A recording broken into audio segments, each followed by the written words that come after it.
Tonight is a community service of the New York Institute of Technology.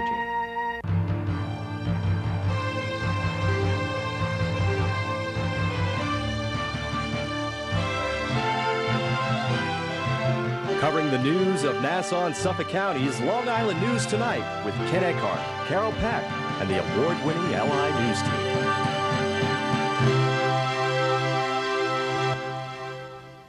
Good evening. I'm Ken Eckhart, and here's what's happening.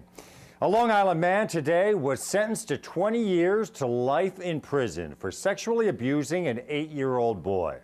The Suffolk County District Attorney's Office says 53-year-old Raul Antonio Torres of Deer Park was convicted of predatory sexual assault back in September and was sentenced today in county court.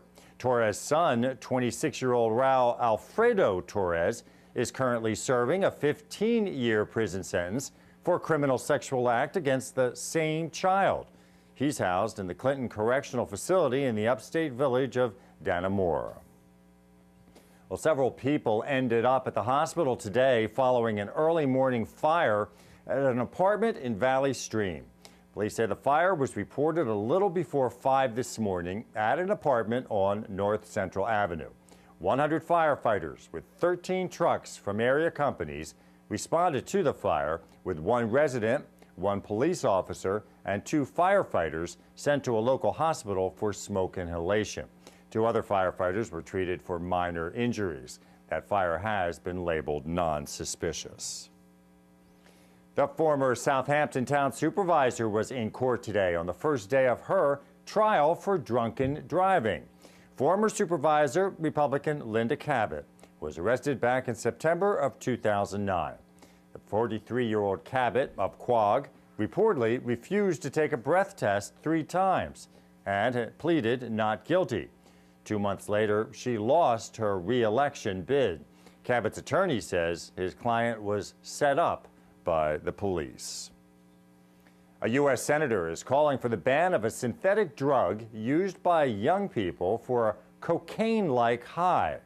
The drug is known as MDPV, but is marketed as bath salts or plant food. And right now, it's legally sold online, in convenience stores, and in smoke shops. According to Senator Charles Schumer, it can be snorted, smoked, or injected for a deadly high. And he calls it a dangerous drug masquerading as a harmless product. These are very dangerous drugs, and they call them bath salts, but they're not. It's sort of everyone's winking at each other. They ought to be abolished. Schumer is proposing legislation that would add the synthetic drugs MDPV and mephedrone to the list of controlled substances. Hasn't reached its full virulence in New York, so I'd like to nip it in the bud and make sure that New York doesn't allow these to be sold here. I don't want my brother getting a hold of that, and that's not right. Didn't hear about that before you just told me, but I guess if the effects are getting children high, then I guess, yeah, you should ban it. 3 states have already banned the sale of these chemicals, and Schumer says the United Kingdom, Australia, Canada, and Israel have banned MDPV as well. Surplus winter police jackets are being donated to homeless veterans in Suffolk County. The police department says it has about 100 of the heavily insulated jackets that will be decommissioned and become available to be handed out. The police department says it's also renewing its appeal to the public to check locations where homeless often congregate to help make sure no one is risking their health and life sleeping out in the cold during these frigid weeks. The county says it wants the homeless to understand that there is emergency assistance available, including free transportation, free meals, and a safe place for their belongings, as well as a warm place to sleep. To identify homeless on the streets, you're asked to call the non-emergency police number 852-COPS. In commemoration of the upcoming 10th anniversary of the 9/11 terror attacks, officials in the city of Glen Cove recently rediscovered a piece of World Trade Center debris given to the city years ago. Officials say they plan to send the chunk of cement and steel to the New York City Medical Examiner to be examined for DNA evidence, as Dana Arshan reports. This 40-pound chunk of concrete has been sitting untouched for years in Glen Cove, and officials say they believe it's a piece of debris from Ground Zero. Some Glen Cove leaders vaguely remembered a local resident who worked at Ground Zero bringing the debris to the building years ago. I think that it's a small piece in a much bigger picture. Glen Cove Mayor Ralph Swazi says in early preparation for the 10th anniversary of 9/11, officials found this slab and a canvas bag in the City Hall basement. He says they were keeping it to honor the tragic day. But now with advances in technology, it could mean so much more. There are still victims of 9/11 whose DNA has not been identified. So officials here in Glen Cove say they hope there will be some DNA on this debris so that it can bring closure to the families of victims. This piece of material wasn't just a piece of mortar. It might hold clues to some of the identities of people who perished there. Glen Cove is sending the debris to New York City's medical examiner. And Swazi says whether or not it reveals genetic material, he hopes something good will come out of it. I'm hopeful that the attention that's being brought to this in this process we're going through at the medical examiner's office, that it may prompt others who have such material to come forward and say, we'd like it examined as well. In Glen Cove, Dana Arshin, LI News Tonight. Well, we had an up day on Wall Street today. The Dow finished the day up 68.25 points. NASDAQ was up over 13 points, and the S&P was up 9.75 points. NYIT's LI News Tonight continues after this.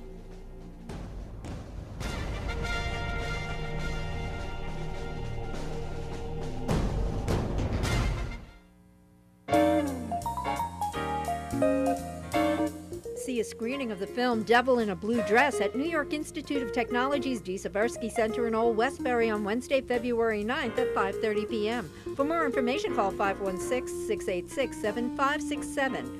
Long Beach seniors can learn safe driving tips at the AARP Mature Live Driving Course at Long Beach Public Library on February 9th and 16th at 6 p.m. For more information, call 516-432-7200. The Jerry Tobin Irish Language School is giving free Gaelic classes in Babylon starting Thursday, February 10th at 8 p.m. For more information, call 631-521-1227. Or learn the history of Long Island train stations at Northport Public Library on Thursday, February 10th at 7:30 p.m. For more information, call 631-261-6930. If you have an event you'd like included on the LI News Tonight community calendar, send it to linewstonight at nyit.edu.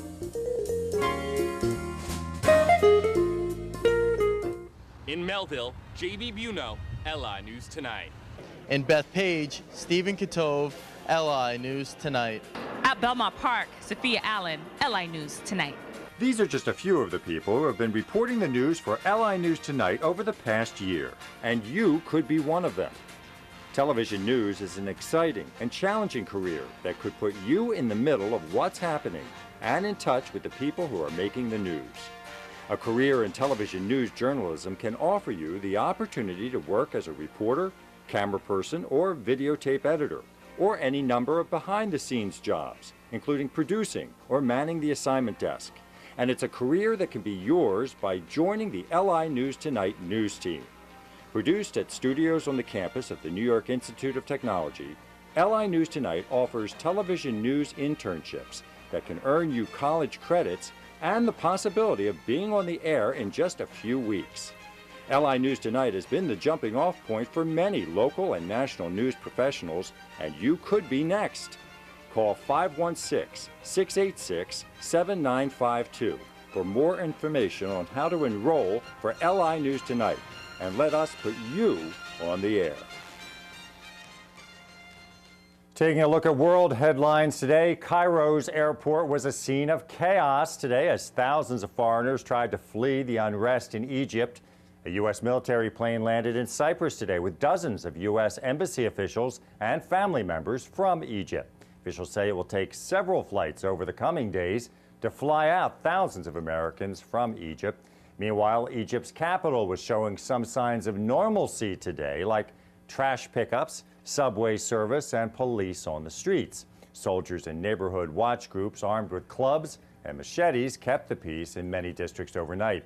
But a coalition of opposition groups is calling for 1 million people to take to Cairo's streets tomorrow to ratchet up the pressure for President Hosni Mubarak to leave. American and other world leaders are also ramping up the pressure for an orderly transition to a democratic system. Officials say another storm headed toward flood-ravaged Australia could dump up to 3 more feet of rain and become the worst the already swamped region has ever seen. The strong tropical cyclone roaring toward Queensland state has already prompted evacuations. It's expected to hit on Wednesday or Thursday as a fierce Category 4 storm with wind gusts up to 162 miles per hour. Queensland has already suffered months of flooding since heavy rains began in November. The floodwaters killed 35 people, damaged or destroyed 30,000 homes and businesses, and left Brisbane, the country's 3rd largest city, underwater for days. Damage is estimated in the billions of dollars. And police in Bolivia say a raging river there has swept at least 30 people to their deaths after swamping a bus and a truck that tried to cross the river. Volunteer rescuers have recovered 30 bodies so far, and more people are feared missing. Officials say police and soldiers have joined locals in the remote southern area of the country to look for more victims who already became trapped in the muddy waters of the floody river on Friday night. Intense hail hours earlier unleashed the flash flood in the river, which is dry much of the year. Well, the government is launching an assault on salt, telling half of the U.S. population to drastically cut their daily salt intake. That warning goes for people 51 and older, all African Americans, and anyone suffering from hypertension, diabetes, or chronic kidney disease. And it recommends reducing daily sodium intake to little more than half a teaspoon. For everyone else, the recommendation is about a teaspoon a day, which is 1/3 less than the average person usually consumes. Most salt intake doesn't come from the shaker on the table. Instead, it's hidden in foods such as breads, chicken, and pasta. It has long been known that too much salt increases the risk of high blood pressure, stroke, and other problems. And the New York City Health Department says that just a few sweetened drinks can add up to the equivalent of 93 sugar packets by the end of the day. That's almost 1,400 empty calories of pure sugar and nearly 3/4 of the total daily recommended calories for most adults, which the City Health Commissioner says is fueling obesity-related ailments. The New York City Health Department's new education campaign is featuring a new TV commercial and subway posters to encourage people to switch to healthier drinks, such as water, seltzer, or low-fat milk. They say even small changes can make a big difference. Well, we had a mix of sun and clouds today. The high was in the upper 20s. Tonight, there's a chance of some snow showers with a low down in the upper teens. Tomorrow, expecting snow switching over to a wintry mix with a high tomorrow around 30 degrees. Wednesday, rain is expected with a high up near 40. On Thursday, partly cloudy with a high in the low 20s. And the outlook for Friday should be a sunny day with a high around 30 degrees. And that's it for NYIT's LI News Tonight. I'm Ken Eckhart. Thank you for watching. We'll see you again tomorrow. Have a good night.